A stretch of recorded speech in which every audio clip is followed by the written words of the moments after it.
وسلم والحمد لله رب العالمين.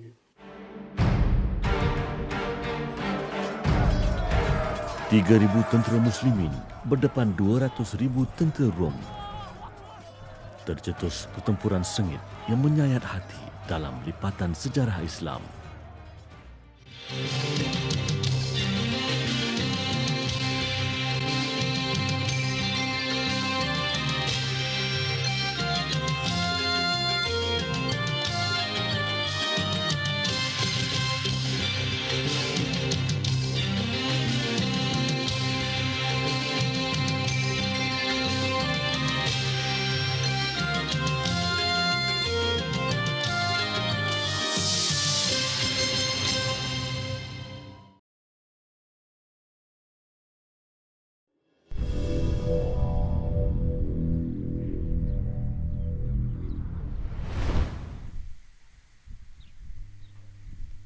Medan Mu'tah diselimuti tanaman gandum.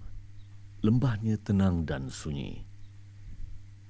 Namun di sebalik ketenangan ini, terselit kisah menyayat hati dalam sejarah Islam.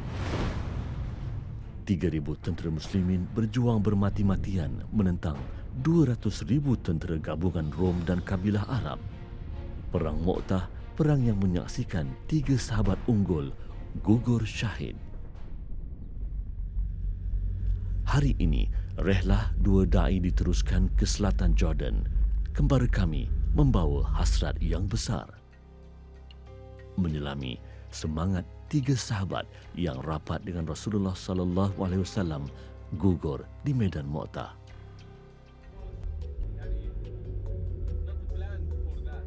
Kami menuju kawasan pertempuran kira-kira 130 km dari Amman.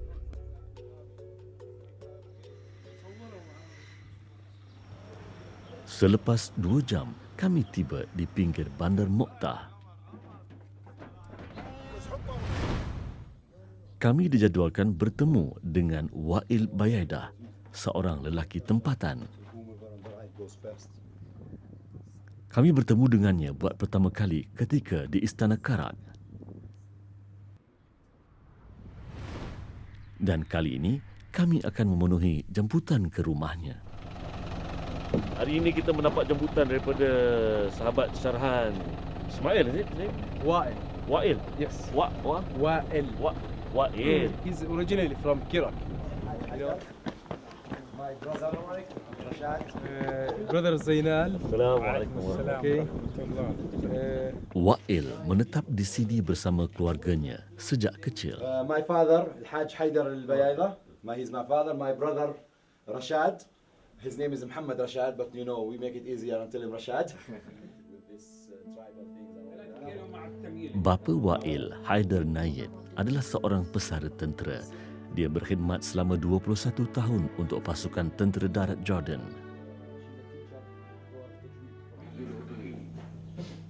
Sekali-sekala aroma makanan dari dapur menusuk hidung, menaikkan selera kami yang sememangnya sedang kelaparan. Hari ini, Ibu Wa'il menghidangkan khabsah. I was planning to make the food in a restaurant and I come here, she slapped you in my face. Come on, you want to bring visitors here and you want me not to... Khabsah, satu daripada hidangan istimewa di Jordan. Ayam dimasak bersama nasi berempah. Kekacang pula ditabur sebagai pelengkap juadah.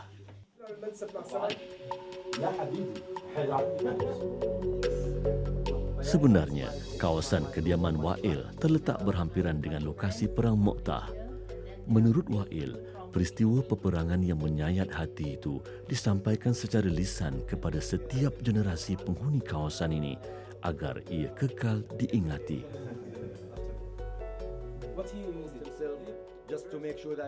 Tambahnya lagi, berdekatan bandar Mu'tah terdapat 3 makam sahabat yang mengetuai peperangan itu.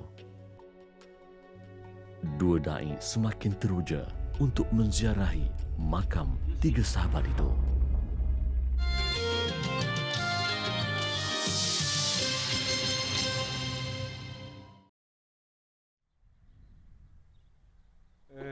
Brother Zainal. Assalamualaikum. Okay. Ini adalah kali pertama Kedua-dua da'i menjadi tetamu dan dijamu di rumah orang Arab. Ia memberi pengalaman baru kepada mereka. Budaya mereka berbeza dan cara hidup mereka pun tidak sama. Okay, enjoy it.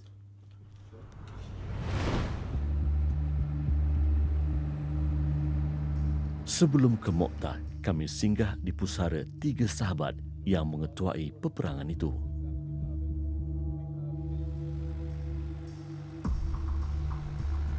Persoalan mengapa tentera Islam dihantar berperang jauh keluar dari Makkah dan Madinah bermain di fikiran 2 orang da'i. Perang Mu'tah tercetus setelah utusan dakwah Rasulullah sallallahu alaihi wasallam ke utara tanah Arab dibunuh oleh sekutu Empayar Rom. Sebelum ini, utusan dakwah baginda tidak pernah diapa-apakan. Bagi membela kematian utusan dakwah itu, Zaid bin Harithah, Ja'far bin Abi Talib dan Abdullah ibn Rawahah radhiyallahu anhuma diberi mandat oleh Rasulullah sallallahu alaihi wasallam untuk mengetuai tentera Islam ke Mu'tah.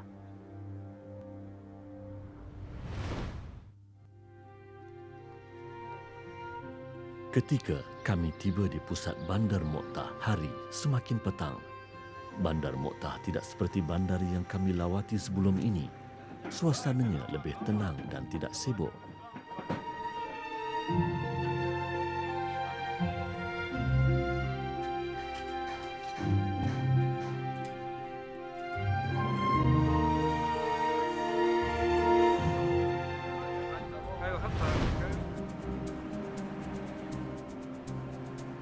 Sejurus selepas asar, kami tiba di kompleks yang dimaksudkan. Dari jauh, binaannya kelihatan seperti sebuah masjid.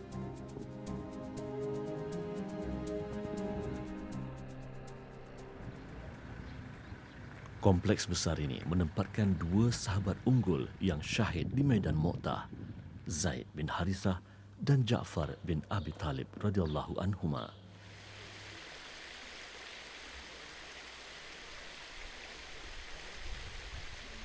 Zaid bin Harithah radhiyallahu anhu pemimpin utama tentera Islam ketika perang Mu'tah. Diriwayatkan sewaktu kecil Zaid dihadiahkan kepada Rasulullah oleh Siti Khadijah sebagai hadiah perkahwinannya. Sejak itu dia dijadikan sebagai anak angkat oleh baginda sallallahu alaihi wasallam. Ustaz Jalal mengetahui riwayat hidup Zaid bin Harithah hanya menerusi bahan bacaan. Bila saya dapat datang ke tempat ni, saya rasa bersyukurlah dan saya rasa gembira, saya rasa bertuahlah kerana Allah pilih saya untuk datang ke makam makam sahabat Nabi sallallahu alaihi wasallam, sahabat yang hebat. Kekaguman Ustaz Jalal terhadap sahabat ini makin bertambah setelah berada di pusaranya.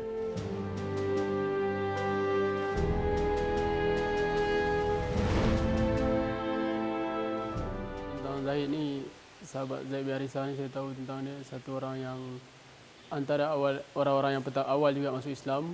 Kemudian beliau satu orang yang hebat lah. Daripada usia muda lagi beliau semangat dalam berjihad jalan Allah SWT. Dan beliau antara orang-orang yang menginginkan supaya mati syahid. Di medan Mu'tah, kaum muslimin bergerak pantas menggempur musuh. Namun, kejutan menanti mereka sejurus tiba di medan perang. Apabila tentera muslimin tiba di Mu'tah, baru mereka menyadari bahawa mereka sebenarnya menentang musuh yang jauh lebih ramai. 3,000 melawan 10,000. Ada riwayat mengatakan 3,000 melawan 100,000. Ramai di kalangan tentera muslimin ketika itu yang mula merasa gentar. Lantas mencadangkan kepada komandan mereka ketika itu, Zaid bin Harithah, supaya menghantar utusan kepada Rasulullah sallallahu alaihi wasallam meminta bantuan. Di sinilah terselahnya kepimpinan Zaid bin Harithah sebagai seorang pemimpin. Dia tetap dengan pendiriannya, malah mengingatkan tentera muslimin bahawa bukan jumlah yang menentukan kejayaan, tetapi ketakwaan dan kesungguhan membela agama Allah.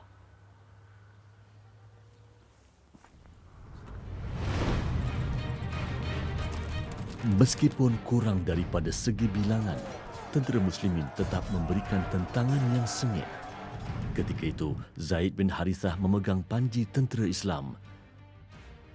Dia bertarung dengan gagah berani, namun panahan musuh meragut nyawa sahabat kesayangan Nabi Muhammad sallallahu alaihi wasallam itu.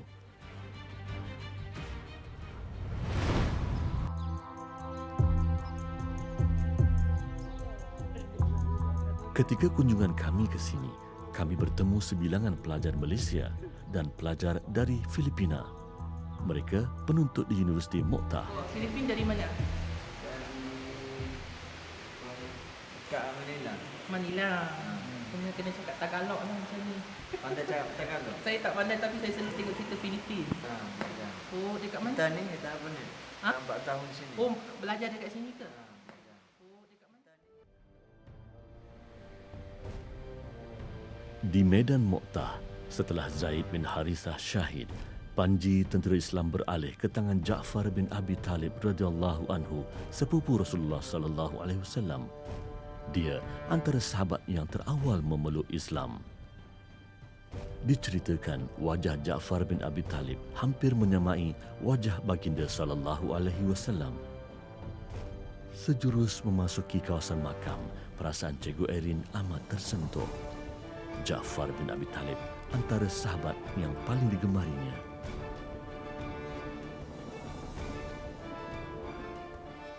Ja'far bin Abi Talib ini adalah salah seorang sahabat kepada Nabi Muhammad sallallahu alaihi wasallam dan beliau juga adalah salah seorang ikon saya kerana saya begitu kagum dengan semangat juang beliau. Saya tidak menyangka bahawa makam Ja'far bin Abi Talib ini ditempatkan dengan begitu hebat sekali. Tapi bagi saya sesungguhnya kalau seseorang pejuang Islam itu telah gugur syahid dan telah banyak pengorbanannya dalam apa jua peperangan, sememangnya makamnya akan diletakkan dalam keadaan yang begitu cantik, begitu elok. Ketika perang memuncak, tangan kanan Ja'far yang memegang panji Islam dipancung musuh. Lantas, Ja'far mengangkat panji itu menggunakan tangan kirinya. Namun, tangan itu juga dipancung musuh. Akhirnya, Ja'far memeluk panji Islam itu dengan kedua-dua lengannya yang kudung hinggalah dia gugur syahid. Yang Rasulullah sallallahu alaihi wasallam mengatakan bahawa Ja'far bin Abi Talib telah pun Allah gantikan kedua belah tangannya sepasang sayap dan beliau boleh berterbangan di dalam syurga, dan Ja'far bin Abi Talib ini juga digelar sebagai Ja'far At-Tayyar. Diceritakan, terdapat lebih kurang 90 luka di badan Ja'far akibat tusukan pedang mahupun tombak.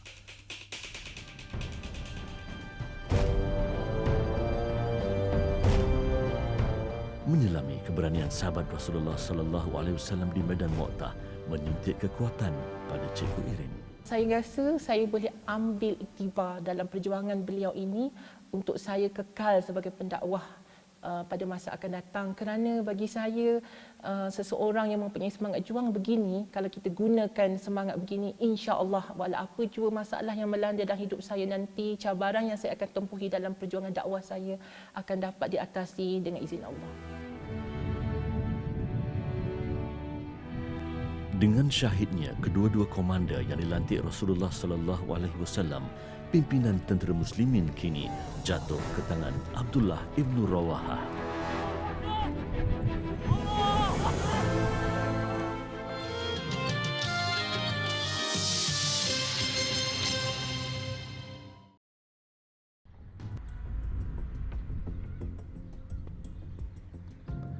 Kira-kira 15 minit perjalanan dari kompleks makam Zaid bin Harithah dan Ja'far bin Abi Talib, terletak satu lagi makam sahabat Rasulullah sallallahu alaihi wasallam.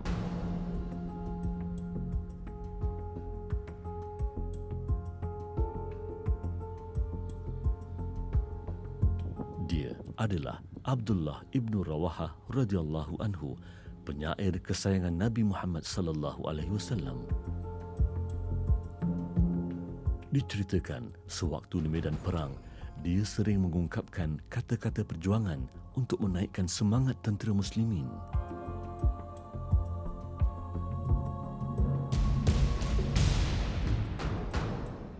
Sambil memegang panji, Abdullah ibnu Rawahah terus berjuang menentang tentera Rom. Namun, pertarungannya tidak kekal lama. Dia turut syahid di medan Mu'tah. Lahirnya sebagai seorang musyrik, matinya sebagai seorang Muslim. Malah sahabat Nabi yang mulia ini syahid di medan perang Mu'tah. Di saat-saat akhir nyawanya hampir di hujung pedang musuh, sahabat yang mulia ini merasakan jiwanya terketar ketakutan.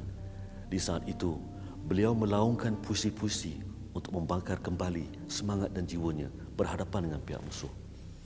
Hari ini, makam jadi mazar, ditulis dengan bait-bait puisi yang pernah dihasilkan oleh sahabat Nabi yang mulia ini.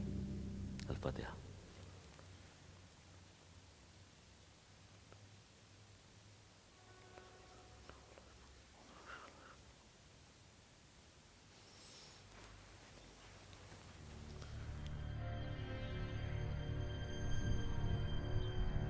Dari makam 3 komander Islam, kami tiba di medan Mu'tah. Melihat lembah yang luas, hati rasa tersentuh. Suasananya begitu hening. Hanya kedengaran hembusan angin serta geseran daun gandum yang memenuhi permukaannya.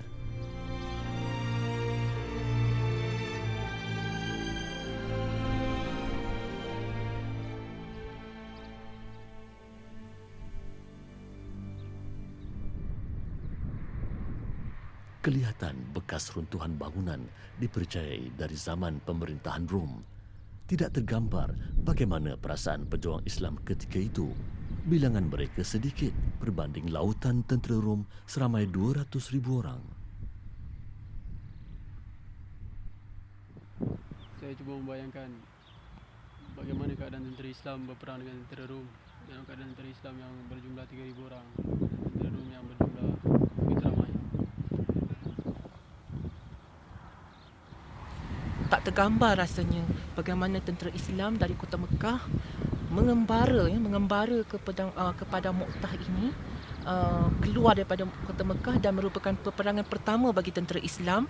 Sebelum ini peperangan kebanyakannya berlaku di kota Mekah, dan bagaimana keadaan di mana tentera-tentera Rom ini telah pun bersedia menanti di padang Mu'tah ini, menantikan kehadiran tentera Islam untuk berperang.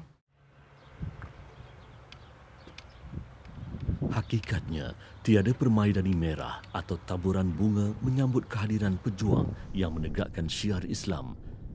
Sejarah membuktikan laluan mereka berdepan kesukaran, malah menuntut pengorbanan jiwa. Namun pengorbanan itulah yang menjadi azimat bagi umat akhir zaman, terutama mereka yang bergelar pendakwah. Sebagai seorang pendakwah, sudah tentu terlalu banyak cabaran dan halangan yang akan saya tempuhi, dan insya-Allah kalau sekiranya saya berada dalam keadaan kecewa, saya akan mengingati kisah-kisah para sahabat, para anbiya yang saya kunjungi, dan terutamanya contohnya seperti Ja'far bin Abi Talib ini. Perang Mu'tah antara peperangan yang unik dalam sejarah perkembangan Islam. Jumlah tentera muslimin yang kecil menentang musuh yang jauh lebih besar. Medan Mu'tah juga menyaksikan 3 sahabat senior gugur syahid, sehingga Rasulullah SAW menitiskan air mata tatkala mengetahui berita itu. Allah mentakdirkan perang Mu'tah sebagai permulaan fasa baru dalam sejarah perkembangan Islam, membawa ke perang Yarmouk 7 tahun selepas itu. Ia menyaksikan penghakisan pengaruh Rom di bumi Syam, sekaligus membolehkan dakwah Islam merentas kawasan lebih jauh.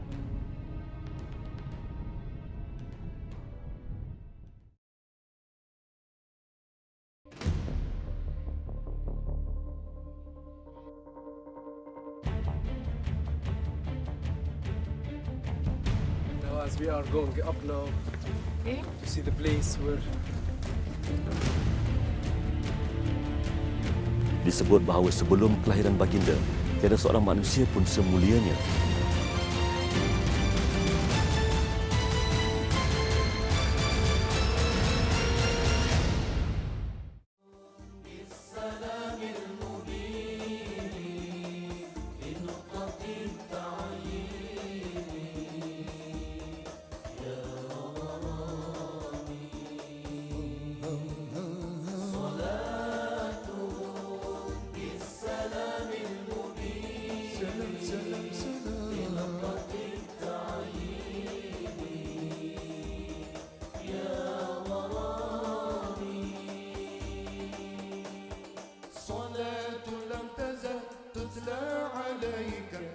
عطر النسيم تهدى إليك صلاة لم